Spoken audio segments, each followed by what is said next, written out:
Hey folks, welcome to another What's in the Box. My name is Jesse, and today we are looking at the Kickstarter version of Sleeping Gods Distant Skies from Red Raven Games. In this humongous, heavy in weight game, we're going to take 1 to 15 hours with 1 to 4 players through a story in the Wandering World of 1937. And Wandering World is this whole place I've yet to explore in the first game. But I hear good things about this one, so let's take a look at what's in this box. As I peel off the plastic, I'd like to tell you about twitch.tv/hardboard games. Now, I've unboxed the other one and said, where we like to play games like this. And that's true, we do like to play games like this, but I've yet to play the other one. So while I will be providing an unboxing, it will not be in with education of the first one. I can't believe I already needed to use scissors. Some serious plastic over at Red Raven. The thickness. All right. Oh my gosh. There we go. The seal is broken. I didn't want to miss out. I feel like the other game is one I would like. So, to reduce chances of FOMO, here we are, unboxing Distant Skies. My other one doesn't have that really cool gold labeling because it's just a regular retail copy, and I kind of wanted that. I'm kind of happy I have it. Here's the inside of our box. Feels a little bowed, just from all the stuff inside, I guess. Here's completed quests. This is a map book of sorts. Doesn't really mean much to me, so it's just an art book. I don't want too many spoilers for you, so I'm not really going to be showing too much up close. This says Thunderstorm Isle. Oh, it's an expansion. Great. An expansion. You can add this expansion to the game at the start of the campaign or anytime after. This is one of those games that's just like, I already feel the weight of it. There's bends going on, like, but you know, that's because this giant ring should have been over here and the book should have been sitting safely over here, but I don't think there's any way to guarantee that. You can start here without reading the rule book. Read this guide immediately after opening the box and you'll be able to start playing the game. While it won't teach you every rule, by the end of this introduction, you will understand the basic workings of the game. Set up the game using instructions on the next 4 pages, then start playing by reading the comic on page 6. Wow. Is it that easy? Is the first one that easy? We were talking about in the chat that it's a rules beast. What's all this stuff? This got slipped in. It's got the bend in it, as you can see. I hope yours isn't bent. Or you're probably here seeing if mine is bent. It is. Yeah, it's not in great shape. I'll say that. The book is not in great shape, but hopefully, according to them, I don't really need it. It seems like it's everything in the circle. Oh my gosh. This is how you play. Read a comic. That is cool. Tutorial. I don't know if I've seen this before. A comic book version of a rule book. Because it gets a bit of wordy on these parts. But according to them, that's how easy it is. The first does have a first round tutorial.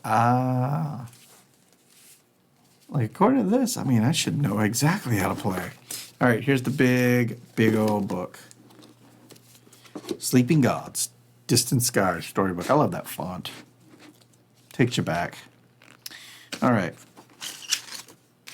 Map of the Western lands of the Wandering World.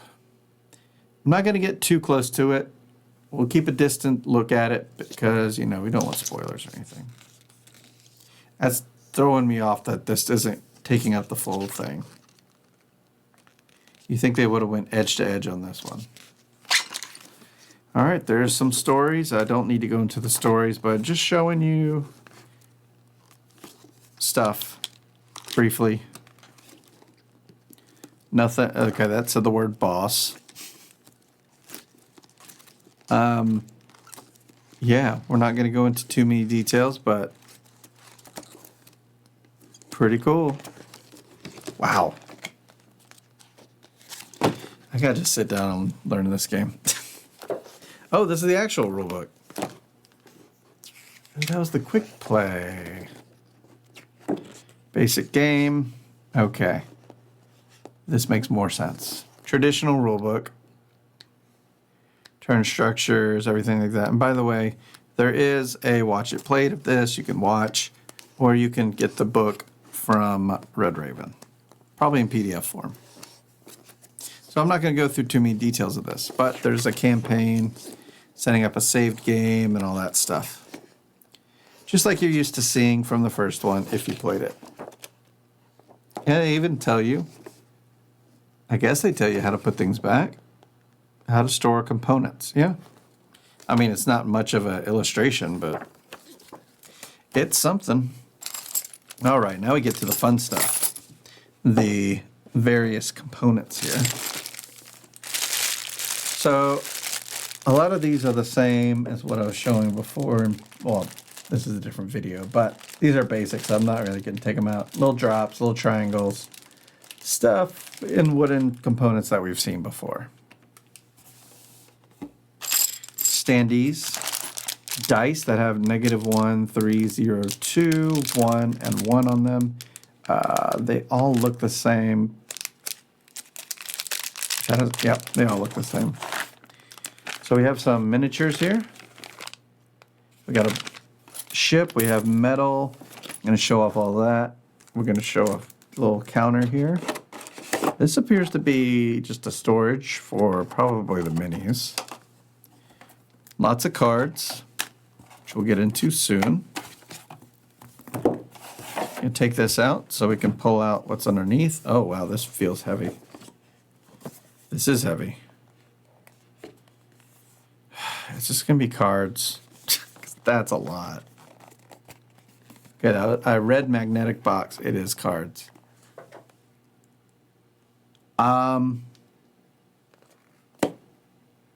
That is so many cards.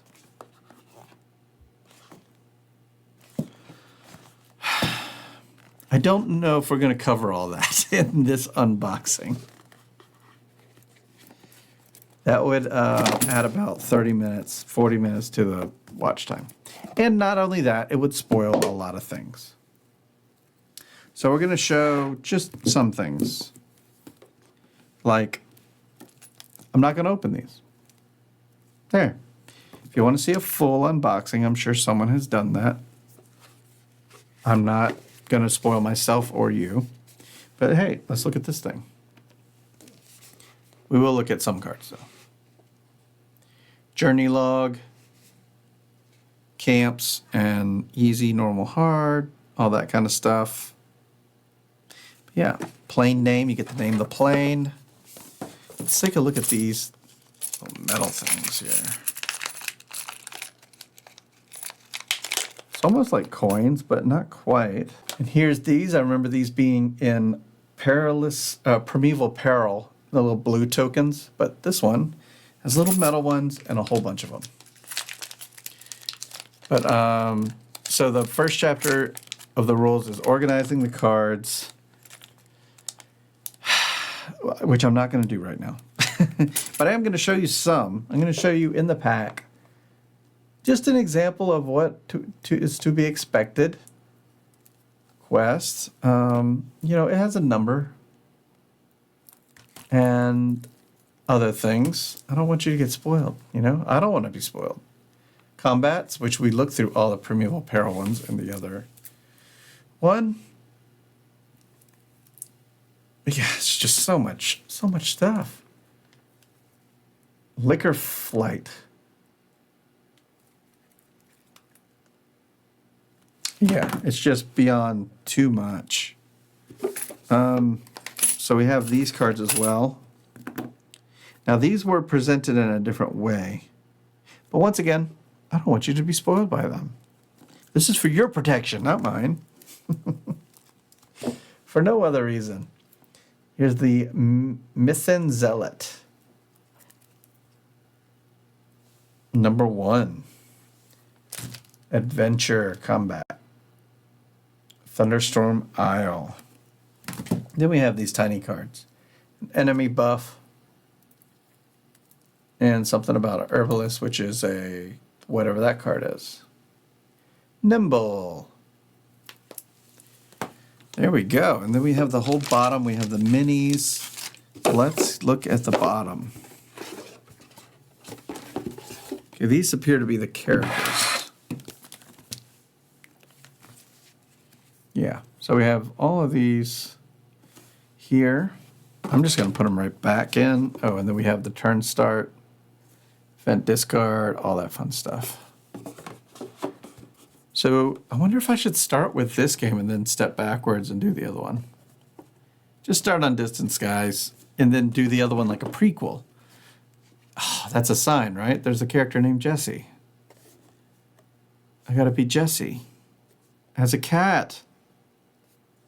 I gotta do it. Miguel Castillo from Havana. Oh, I didn't even look at where people are from. Discover locations. Oh, it has a story. What's Jesse's cat's name? Jesse and Claire. But when Claire moved to Seattle... Oh, Claire's not the cat. I was like, the cat moved to Seattle?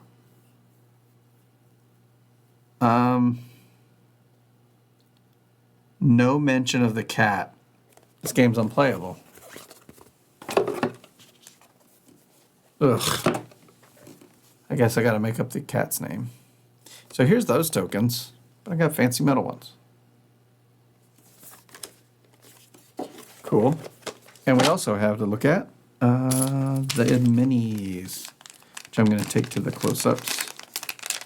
This appears to be just a little slider. Just a nice little version of it. A bag within a bag here. Got the plane.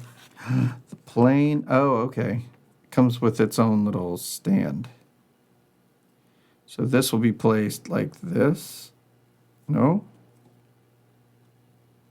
Yeah, it kind of looks like it does. Like this. All right, I do not want to break it, but it looks like there's a piece of plastic in there that's not supposed to be there. So I'm going to have to do some surgery on that. But it looks like it gets mounted. Oh, never mind. Does it go the other way? Yeah, it goes the other way. But that little piece of plastic, I guess maybe that's like to add tension. Yeah, because this looks more the part. So don't do what I did. Put it backwards. But not that it hurt it, but yeah, we get a little plane. Which is nice, flying over a mountain.